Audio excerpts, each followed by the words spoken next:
बिस्मिल्लाहिर्रहमानिर्रहीम। अस्सलामु अलैकुम वरहमतुल्लाहि वबरकातुहू। उम्मीद करता हूँ कि आप सब लोग बखैर व आफियत होंगे। आज हम पढ़ेंगे अपना सबक नंबर 35 जो कि है पास्ट कंटिन्यूअस के बारे में। पास्ट कंटिन्यूअस किसे कहते हैं? पास्ट कंटिन्यूअस उन जुमलों को कहा जाता है जिनके आखिर में रहा था, रही थी, रहे थे, रही थी वगैरह आए तो उसको बोलेंगे पास्ट कंटिन्यूअस। मिसाल के तौर पर आप कहेंगे आम खाया जा रहा था, आम खाया जा रहा था। आप कहेंगे मेरी गाड़ी नहीं बेची जा रही थी, यानी आप बात कर रहे थे पास्ट के बारे में, तो यहाँ पर ये जुमला आ सकता है। ठीक है, तो इन जुमलों को हम क्या कहेंगे? इन जुमलों को हम कहेंगे पास्ट कंटिन्यूअस। पास्ट कंटिन्यूअस का इस्तेमाल हम कब करते हैं? पास्ट कंटिन्यूअस का इस्तेमाल हम एक ही माने में करते हैं, माजी में कोई काम हो रहा था या कोई काम किया जा रहा था उसको बताने के लिए हम इसका इस्तेमाल करते हैं। पास्ट कंटिन्यूअस की कुल 4 किस्में होंगी: past continuous affirmative, past continuous negative, past continuous interrogative, past continuous interrogative negative. ठीक है, पास्ट कंटिन्यूअस के अगर हम हेल्पिंग वर्ब की बात करें पैसिव वॉइस में, तो इसका हेल्पिंग वर्ब है was being and were being.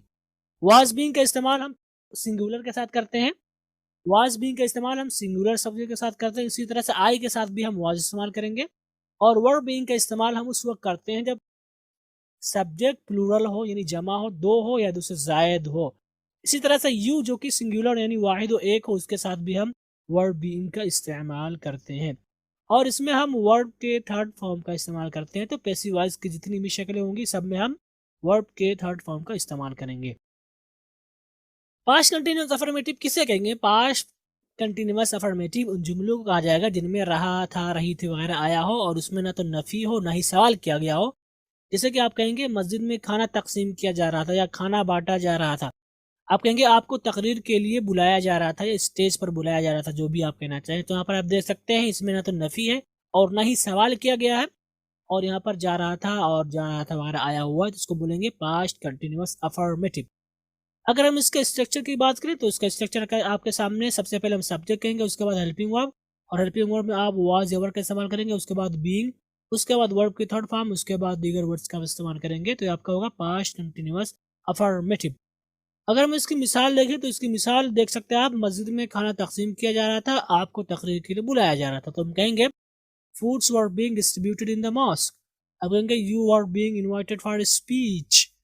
और आप इसको स्ट्रक्चर में देखेंगे तो subject, helping verb, being, verb की थर्ड फॉर्म, दीगर वर्ड्स। यहाँ पर आप देख सकते हैं सब्जेक्ट की जगह पे हमने सब्जेक्ट लिखा है, हेल्पिंग वर्ब की जगह पे हमने हेल्पिंग वर्ब लिखा है, बीइंग को हमने बीइंग की जगह पे लिख दिया है, और यहाँ पर वर्ब की थर्ड फॉर्म को और यहाँ पर दीगर वर्ड्स पाए गए थे, इसके लिए हमने यहाँ पर इनको लिख दिया है।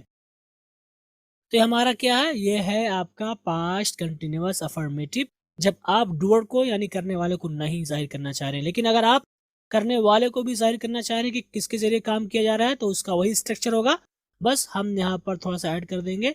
और हम सबसे पहले सब्जेक्ट कहेंगे, उसके बाद हेल्पिंग वर्ब, हेल्पिंग वर्ब में वाज या वर्ड का इस्तेमाल करेंगे, उसके बाद बीइंग, उसके बाद वर्ब की थर्ड फॉर्म, उसके बाद बाई, उसके बाद डूअर और उसके ऑब्जेक्टिव केस को लिखेंगे, उसके बाद दीगर वर्ड्स को आप लिखेंगे। तो हमारा जो खाका सामने आएगा वो होगा पास्ट कंटिन्यूअस अफर्मेटिव का खाका। अगर हम इसके मिसालों को देखें तो इसकी मिसाल में है अहमद खाना खा रहा था और मैं खुतूत लिख रहा था। तो अगर आप कहना चाहते हैं अहमद खाना खा रहा था, तो आप कैसे कहेंगे? अहमद वाज टेकिंग या ईटिंग फूड। एक्टिव वॉइस बनेगी, पैसिव वॉइस क्या बनेगी? Food was being taken by Ahmad. इसी तरह से मैं खुतूत लिख रहा था, इसको कैसे बनाएंगे? I was writing letters. Active voice, passive voice कैसे बनेगी इसकी? Letters were being written by me. ठीक है, अब हम इसको स्ट्रक्चर में देखेंगे तो आप देख सकते हैं सब्जेक्ट की जगह पे हमने सब्जेक्ट लिखा है, हेल्पिंग वर्ब वाज या वर, बीइंग को हमने बीइंग की जगह पे लिखा है, और वर्ब के थर्ड फॉर्म को हमने यहाँ पर लिख दिया है, बाई की जगह पे हमने बाई लिख दिया है, और यहाँ पर डूअर को हमने यहाँ पर जाहिर कर दिया है। आप देख सकते हैं हमने यहाँ पर मी लिखा है, क्योंकि आई का जो ऑब्जेक्ट बनता है वो मी ही बनता है, और चूंकि अहमद का अहमद ही रहेगा हमेशा, इसलिए आप देख सकते हैं कि हमने यहाँ पर अहमद ही लिखा, कोई चेंजिंग इसमें हमने नहीं लाई है। तो ये आपका पूरा खाका है पास्ट कंटिन्यूअस अफर्मेटिव को लेकर के।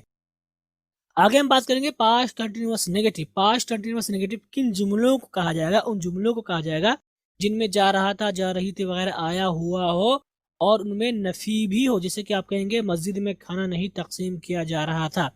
आप कहेंगे आपको तकरीर के लिए नहीं बुलाया जा रहा था बल्कि किसी और काम के लिए बुलाया जा रहा था। कुछ भी आप यहाँ पर ला सकते हैं। और मैं एक बार फिर से कहना चाहूँगा कि एक ही मिसाल को मैं जो है बार बार जिक्र करता हूँ मुख्तलिफ टेंस के हिसाब से, ताकि आपको बात समझ में आ जाए। अगर हम अलग अलग जुमले लाएंगे तो फिर हो सकता है आपको दिक्कत हो। तो इसलिए आप उकताहट के शिकार नहीं होंगे कि क्या इनको जुमला नहीं मिलता है, क्या वही एक ही बात बार बार वही।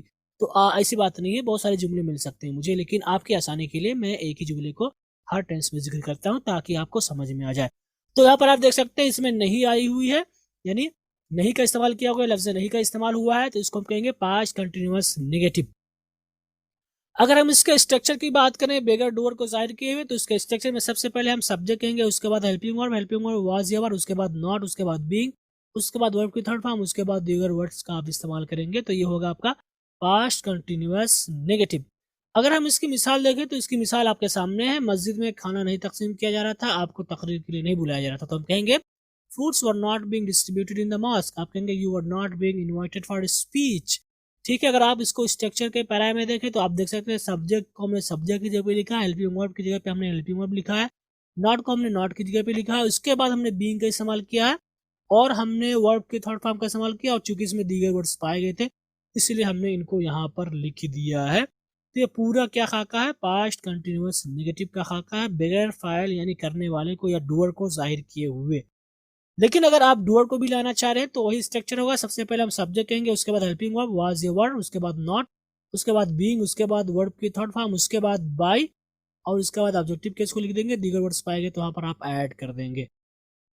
मिसाल के तौर पर आप देख सकते हैं कि इसकी मिसाल है, अहमद खाना नहीं खा रहा था, और आप कहेंगे मैं खुद नहीं लिख रहा था। तो एक्टिव वॉइस में कैसे कहेंगे, आप कहेंगे Ahmad was not taking food या नॉट ईटिंग फूड। और पैसिव वॉइस कैसे बनाएंगे, आप बनाएंगे food was not being taken by Ahmad, मैं खुद नहीं लिख रहा था तो हम कहेंगे I was not writing letters. Active voice में ये बनेगा। पैसिव वॉइस में कैसे बनाएंगे, letters were not being written by me. अगर आप इसको सेक्शन में देखेंगे तो सब्जेक्ट, उसके बाद helping verb, not being verb की थर्ड फॉर्म, बाय डूअर यानी ऑब्जेक्टिव केस। तो हम सब्जेक्ट को सब्जेक्ट की जगह पे लिखेंगे, वाज वर्ब को यहाँ पर लिखेंगे उसकी जगह पे, उसके बाद नॉट को लिखेंगे, उसके बाद बीइंग, उसके बाद वर्ब की थर्ड फॉर्म, उसके बाद बाय, उसके बाद डूअर को हमने लिखा। और यहाँ पर देख सकते हैं ये दोनों की ऑब्जेक्टिव केस है। अहमद को हम हमेशा अहमद ही लिखेंगे, लेकिन चूंकि यहाँ पर आई था इस वाले में इसलिए हमने यहाँ पर मी का इस्तेमाल किया। तो ये आपका पूरा खाका है या स्ट्रक्चर है पास्ट कंटिन्यूअस नेगेटिव को लेकर के। आगे हम बात करेंगे पास्ट कंटिन्यूअस इंट्रोगेटिव के बारे में। पास्ट कंटिन्यूअस इंट्रोगेटिव किसे कहते हैं, जुमलों को कहा जाता है जिनमें जा रहा था, जा रही थी, रहा था वगैरह आए, रहा था रही थी वगैरह आए, और उसमें सवाल भी किया गया। जैसे कि आप कहेंगे क्या उन लोगों को पार्टी में बुलाया जा रहा था, आप कहेंगे क्या मस्जिद में दर्स दिया जा रहा था। तो यहाँ पर आप देख सकते हैं जा रहा था वगैरह आया हुआ है और इसमें सवाल भी किया गया है, तो इसको हम बोलेंगे पास्ट कंटिन्यूअस इंट्रोगेटिव का सेंटेंस। अगर इसके स्ट्रक्चर की बात करें बेगर डूअर को जाहिर किए हुए, तो हम यहाँ पर कहेंगे सबसे पहले क्वेश्चन वर्ड, उसके बाद हेल्पिंग वर्ड में वाज ये वर्ड, उसके बाद सब्जेक्ट, उसके बाद बीइंग, उसके बाद वर्ब की थर्ड फॉर्म, उसके बाद दीगर वर्ड्स का इस्तेमाल करेंगे। और यहाँ पर ध्यान देना आपको वाज वर्ड बीइंग को लेकर के, वाज वर्ड और बीइंग को लेकर के, बीइंग को यानी बकिया जो हिस्सा है हेल्पिंग वर्ब का उसको वर्ब से पहले लिखेंगे। और यहाँ पर आपको ध्यान देना है कि जब आपका जुमला लफ्ज़ क्या से स्टार्ट हो जाए अरबी उर्दू वाला, तो हम डायरेक्टली हेल्पिंग वर्ब से स्टार्ट करेंगे। हमेशा कायदा आप जहन में रखें, फिर भी मैं रिवाइज करा देता हूँ ताकि आपके जहन में अजबर हो जाए। अगर आप इसकी मिसाल देखें तो इसकी मिसाल में है क्या उन लोगों को पार्टी में बुलाया जा रहा था, हम कहेंगे क्या मस्जिद में दर्स दिया जा रहा था, तो हम कहेंगे were they being invited to the party, हम कहेंगे was speech being given in the mosque. और अगर इसको स्ट्रक्चर देखेंगे तो हम कहेंगे question word, helping verb, subject, being, verb की थर्ड फॉर्म, अदर वर्ड्स। तो यहाँ पर आप देख सकते हैं चूंकि ये दोनों जुमले लफ्ज़ क्या से स्टार्ट हो रहे हैं इसलिए हमने डायरेक्टली हेल्पिंग वर्ब से शुरू किया। ठीक, हेल्पिंग वर्ब, उसके बाद सब्जेक्ट को हमने सब्जेक्ट की जगह पे लिखा, बीइंग को हमने बीइंग की जगह पे लिखा, उसके बाद हमने वर्ब की थर्ड फॉर्म को लिखा, और उसके बाद हमने दीगर वर्ड्स को यहाँ पर लिख दिया है। तो ये हमारा पूरा क्या है, पास्ट कंटिन्यूअस इंट्रोगेटिव बगैर डूअर को जाहिर किए हुए। लेकिन अगर आप डूअर को भी लाना चाह रहे हैं, बताना चाह रहे हैं सामने वाले को, तो हम कहेंगे सबसे पहले क्वेश्चन वर्ड, उसके बाद हेल्पिंग वर्ब वाज ये वर्ड, उसके बाद सब्जेक्ट, उसके बाद बीइंग, उसके बाद वर्ब की थर्ड फॉर्म, उसके बाद बाय, और उसके बाद ऑब्जेक्टिव केस को हम यहाँ पर लिखेंगे। तो हमारा खाका हो जाएगा पास्ट कंटिन्यूअस इंट्रोगेटिव का काम करने वाले के साथ साथ। अगर आप इसकी मिसाल देखें तो इसकी मिसाल में है अहमद खाना कहाँ खा रहा था, तुम सब खुतूत क्यों लिख रहे थे, तुम कहेंगे वेयर वाज अहमद टेकिंग या ईटिंग फूड। एक्टिव वॉइस में बनेगा, पैसिव वॉइस में बनेगा where was food being taken या ईटन बाय अहमद। तुम सब खुतूत क्यों लिख रहे थे, हम कैसे कहेंगे, हम कहेंगे why were you writing letters. Active voice. Passive voice में क्या बनेगा, why were letters being written by you. अगर आप इसको स्ट्रक्चर में देखें तो सबसे पहले क्वेश्चन और उसके बाद हेल्पिंग वर्ब, उसके बाद सब्जेक्ट, उसके बाद बीइंग, उसके बाद वर्ब की थर्ड फॉर्म, उसके बाद बाय, उसके बाद आप डूअर को लिखेंगे, तो आप देख सकते हैं हमने इसको क्वेश्चन वर्ड की जगह पे लिखा है और वाज वर्ड को हमने इसके हेल्पिंग वर्ब की जगह पे लिखा है। उसके बाद हमने सब्जेक्ट को लिखा है, उसके बाद हमने बीइंग को लिखा है, उसके बाद वर्ब के थर्ड फॉर्म को लिखा है, उसके बाद बाई को लिखा है और इसके बाद हमने डूअर को लिख दिया है। तो ये आपका पूरा क्या है, पास्ट कंटिन्यूअस इंट्रोगेटिव डूअर के साथ। आगे हम बात करेंगे पास्ट कंटिन्यूअस इंट्रोगेटिव नेगेटिव को लेकर के। पास्ट कंटिन्यूअस इंट्रोगेटिव नेगेटिव उन जुमलों को कहा जाएगा जिनमें जा रहा था, जा रही थी वगैरह आया है और इसमें सवाल भी किया गया और साथ में नफी भी हो। जैसे कि आप मिसाल में देख सकते हैं, तुम्हारे लिए दरवाज़ा क्यों नहीं खोला जा रहा था, क्या मेरा नाम स्टेज पर नहीं पुकारा जा रहा था। तो आप देख सकते हैं इसमें नहीं है दोनों में, इसमें सवाल भी किया गया है और इसमें जा रहा था, जा रही थी वगैरह आया हुआ, तो उसको बोलेंगे पास्ट कंटिन्यूअस इंट्रोगेटिव नेगेटिव। और अगर आप और गहराई में जाए तो इनके सब्जेक्ट का नहीं पता चल रहा था, पैसिव वॉइस भी आप इनको जोड़ सकते हैं। अगर हम इनके स्ट्रक्चर को देखें तो इनका स्ट्रक्चर बगैर डूअर क्या होगा, क्वेश्चन वर्ड, उसके बाद हेल्पिंग वर्ब, वाज ये वर्ड, उसके बाद सब्जेक्ट, उसके बाद नॉट, उसके बाद बीइंग, उसके बाद वर्ब की थर्ड फॉर्म, उसके बाद दीगर वर्ड्स का हम इस्तेमाल करेंगे। मिसाल के तौर पर हम कहेंगे तुम्हारे लिए दरवाजा क्यों नहीं खोला जा रहा था, तो हम कहेंगे why was the door not being open for you. क्या मेरा नाम स्टेज पर नहीं पुकारा जा रहा था, तो हम कैसे कहेंगे, हम कहेंगे was my name not being called on the stage.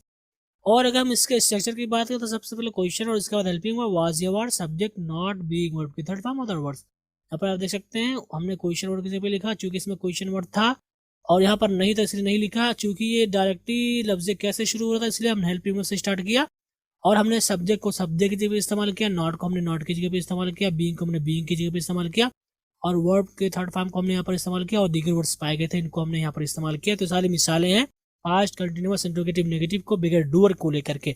लेकिन अगर आप डूअर को भी दिखलाना चाह रहे हैं तो इस स्ट्रक्चर होगा, सबसे पहले क्वेश्चन वर्ड, उसके बाद helping verb, was your, subject not being, verb की थर्ड फॉर्म बाय और ऑब्जेक्टिव केस हम यहाँ पर इसको लिखेंगे तो हमारा खाका हो जाएगा पास्ट कंटिन्यूअस इंट्रोगेटिव नेगेटिव का। अगर हम इनकी मिसालें देखें तो इसकी मिसालों में है अहमद खाना क्यों नहीं खा रहा था और तुम खुतूत क्यों लिख रहे थे। तो एक्टिव वॉइस में कैसे बनाएंगे, अहमद खाना क्यों नहीं खा रहा था, why was Ahmad not taking या ईटिंग फूड। हम इसको पैसिव वॉइस में कैसे बनाएंगे, why was food not being taken या ईटन बाय अहमद। तुम खुतूत क्यों नहीं लिख रहे थे, तुम कहेंगे why were you not writing letters, ये एक्टिव वॉइस है। पैसिव वॉइस में कैसे कहेंगे, हम कहेंगे why were letters not being written by you. अगर हम इसके स्ट्रक्चर को देखें तो सबसे पहले क्वेश्चन और इसके बाद helping verb, subject not being verb की थर्ड फॉर्म बाय डूअर। तो क्वेश्चन को हमने क्वेश्चन की जगह लिखा है, हेल्पिंग वर्ब को हमने हेल्पिंग वर्ब की जगह पे लिखा है, सब्जेक्ट को हमने सब्जेक्ट की जगह पे लिखा है, नॉट को हमने नॉट की जगह पे लिखा है और बीइंग को हमने बीइंग की जगह पे लिखा है और वर्ब के थर्ड फॉर्म को यहाँ लिखा है, बाय को हमने यहाँ पर लिखा है और यहाँ पर डूअर को लिखा है। तो कुल मिला करके वही बातें घुमा फिर के आ रही हैं, बस इनकी तारीफात अलग हो जाती हैं और इनके हेल्पिंग वर्ब अलग हो जाते हैं, बस यही फ़र्क है और नाम का फ़र्क है। बाकी स्ट्रक्चर सेम होगा जैसा कि मैं आपको शुरू हुई में पहले ही दिन बता दिया था, लेकिन आपको प्रैक्टिस करनी होगी तभी जाकर के आपका परफेक्ट होगा, वरना सब कुछ जानते हुए भी हमसे गलतियाँ हो जाती हैं। तो यहीं पर आज का हमारा ग्रामर का सबक खत्म हुआ और आज के सबक हमने क्या सीखा, आज जो गुफ्तगू की थी वो पास्ट कंटिन्यूअस के बारे में थी और हमने बताया पास्ट कंटिन्यूअस किसे कहते हैं। पास्ट कंटिन्यूअस उन जुमलों को कहा जाता है जिनमें रहा था, रही थी, रहे थे, रही थी वगैरह आए तो उसको बोलेंगे पास्ट कंटिन्यूअस। मिसाल के तौर पर आप कहेंगे आम खाया जा रहा था, आप कहेंगे मेरी गाड़ी नहीं बेची जा रही थी। पास्ट कंटिन्यूअस का इस्तेमाल हम कब करते हैं, पास्ट कंटिन्यूअस का इस्तेमाल हम एक ही बारे में करते हैं जब माजी में कोई काम हो रहा था उसको आप बताना चाह रहे हो तो उसके लिए हम इसका इस्तेमाल करते हैं। पास्ट कंटिन्यूअस की कुल 4 किस्में होंगी, past continuous, affirmative, past continuous negative, past continuous interrogative, past continuous interrogative negative. अगर हम हेल्पिंग वर्ब की बात करें पास्ट कंटिन्यूअस की पैसिव वॉइस में तो इसका हेल्पिंग वर्ब है वाज बीइंग या वर बीइंग। वाज बीइंग का इस्तेमाल सिंगुलर के साथ होता है, इसी तरह से आई के साथ भी आप वाज इस्तेमाल करेंगे और वर बीइंग का इस्तेमाल प्लूरल के साथ होता है और यू जो कि सिंगुलर आप इस्तेमाल करेंगे तुम अकेले के लिए, उस वक्त भी आप वर्ब का इस्तेमाल करेंगे। अगर हम इसके वर्ब की बात करें तो इसमें वर्ब के थर्ड फॉर्म का इस्तेमाल किया जाएगा और अगर आप इसको स्ट्रक्चर में आकर देखेंगे तो वही स्ट्रक्चर होगा। अफर्मेटिव का स्ट्रक्चर होगा सबसे पहले सब्जेक्ट, उसके बाद helping verb, was your, being verb की third form, the other words. Negative का स्ट्रक्चर होगा subject plus helping verb, was your, not being verb की थर्ड फॉर्म, दीगर वर्ड्स। पास्ट कंटिन्यूअस इंट्रोगेटिव की बात करें तो सबसे पहले question verb, helping verb, was verb, subject, being verb की थर्ड फॉर्म, दीगर वर्ड्स। आप इंट्रोगेटिव नेगेटिव की बात करेंगे तो सबसे पहले question verb, helping verb, was your, subject, not being verb की थर्ड फॉर्म, अदर वर्ड्स और इनके आखिर में अगर आप डोर को लाना चाहते हैं तो बाय के साथ आप ऐड कर सकते हैं। तो इस तरह से हमारा ये पूरा खाका हुआ किसका, पास्ट कंटिन्यूअस का पैसिव वॉइस में। हम आगे चलते हैं, ग्रामर एक्सरसाइज के लिए चंद जुमले लेते हैं। ये आपके जुमले हैं, इनका आपको उर्दू में तर्जुमा करना होगा। पहला हमारा जुमला है, my photo was being displayed in the museum. Were you being beaten by police in jail? They were not being permitted to enter the zoo. Why was your sister being shifted to the hospital? Shift का मतलब मुंतकिल करना। My house was being painted at that time. Okay? तो ये आपके पास जुमले, इनको आपको उर्दू में तर्जुमा करना होगा। आगे चलते हैं और मज़ीद जुमले लेते हैं। ये आपका जुमला है, सारे के सारे जुमले उर्दू में, इनको आपको इंग्लिश में करना होगा। जिसमें से हमारा पहला जुमला है, हमें अमेरिका बुलाया जा रहा था लेकिन हम नहीं गए। तो हमें अमेरिका बुलाया जा रहा था, ये आपका पैसिव वॉइस बनेगा, लेकिन हम नहीं गए, ये एक्टिव वॉइस ही रहेगा। क्या इस वक्त घर की सफाई की जा रही थी? घर की सफाई की जा रही थी, वही क्लीन द हाउस, सफाई करना, ठीक है, क्लीन द होम या क्लीन द हाउस, लेकिन पैसिव वॉइस में सफाई की जा रही थी, हो गया। राशिद को क्यों फोन किया जा रहा था? बैग नहीं खोला जा रहा था। क्या ट्रक में कचरा लादा जा रहा था? तो ट्रक के लिए ट्रक, लादना के लिए लोड, ओके, और कचरे के लिए गार्बेज, गार्बेज, ओके। तो ये जो जुमले हैं, इनको आपको इंग्लिश में तर्जुमा करना होगा पैसिव वॉइस के लिहाज करते हुए। आगे हमारे जो जुमले हैं वो है इंग्लिश में, इनको आपको पैसिव वॉइस में तब्दील करना होगा। ये सारे के सारे जुमले एक्टिव वॉइस में हैं, इनको आपको पैसिव वॉइस में तब्दील करना। पहला जुमला है, they were reading books in the reading hall. I was not calling my father at that time. Was Humesh making announcements in the classroom? Why was the teacher not teaching the lesson? I was just dialing your number to call you. The protesters were throwing stones at the shops. तो ये आपके active voice है, इनको आपको passive voice में तब्दील करना है। तो चलते हैं और हम ग्रामर एक्सरसाइज लेते हैं। सबसे पहले हम उर्दू में तर्जुमा करेंगे। हमारा पहला जुमला है, My photo was being displayed in the museum. तो हम कहेंगे म्यूजियम में मेरी तस्वीर की नुमाइश कराई जा रही थी, या मेरी तस्वीर की म्यूजियम में नुमाइश कराई जा रही थी, ये भी आप कह सकते हैं। या म्यूजियम में मेरी तस्वीर को पेश किया जा रहा था, अभी डिस्प्ले के मैंने पेश किया जाना भी आप कर सकते हैं, ठीक है। तो कुल मिलाकर के यही माना होगा। हमारा अगला जुमला है, were you being beaten by police in jail. तो हम कहेंगे, क्या आप लोगों को जेल में पुलिस मार रही थी?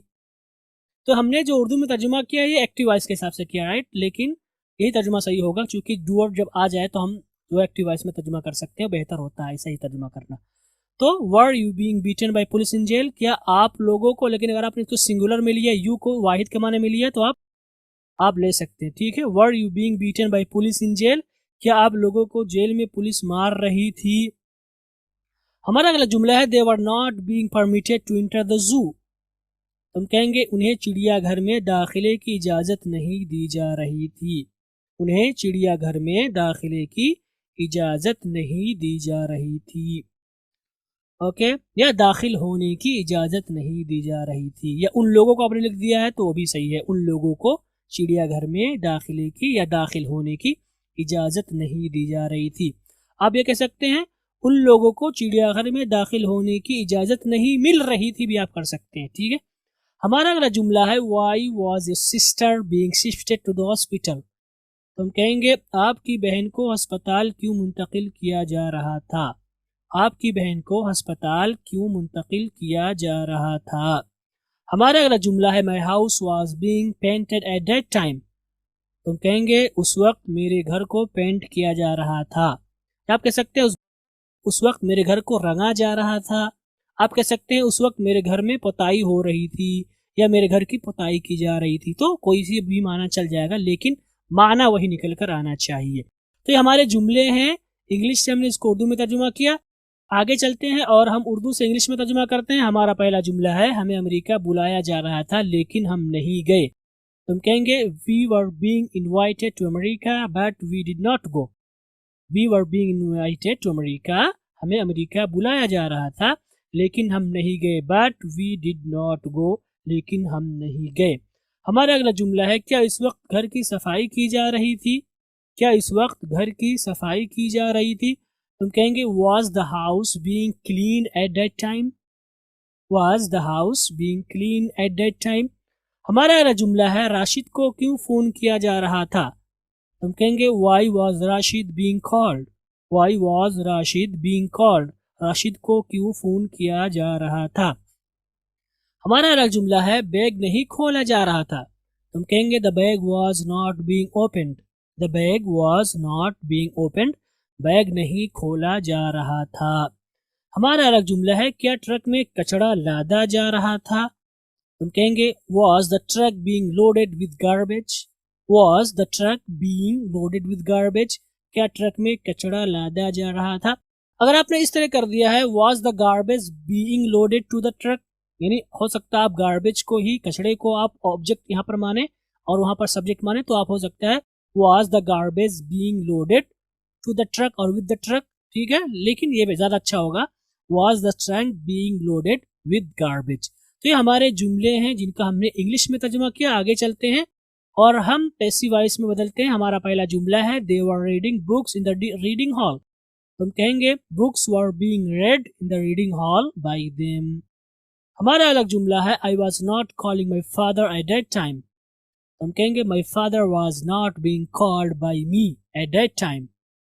हमारा अलग जुमला है was Humesh making announcement in the classroom. हम कहेंगे were announcement being made in the classroom by Humesh. हमारा अलग जुमला है why was the teacher not teaching the lesson. तो हम कहेंगे why was the lesson not being taught by the teacher. हमारा अलग जुमला I was just dialing your number to call you. हम कहेंगे your number was just being dialed by me to call you. हमारा अलग जुमला है the protester were throwing stones at the shops. हम कहेंगे stones were being throne bye protesters at the shops. तो ये हमारे पूरे जुमले हैं, ये पूरा होमवर्क है जिसको हमने किया। तो इन्हीं के साथ हमारा आज का सबक खत्म हुआ। उम्मीद करता हूँ कि सारी बातें वाज़ेह होंगी इंशाल्लाह। इन्हीं कलिमात के साथ आपसे रुखसत होते हैं। वस्सलामु अलैकुम व रहमतुल्लाहि व बरकातुहू।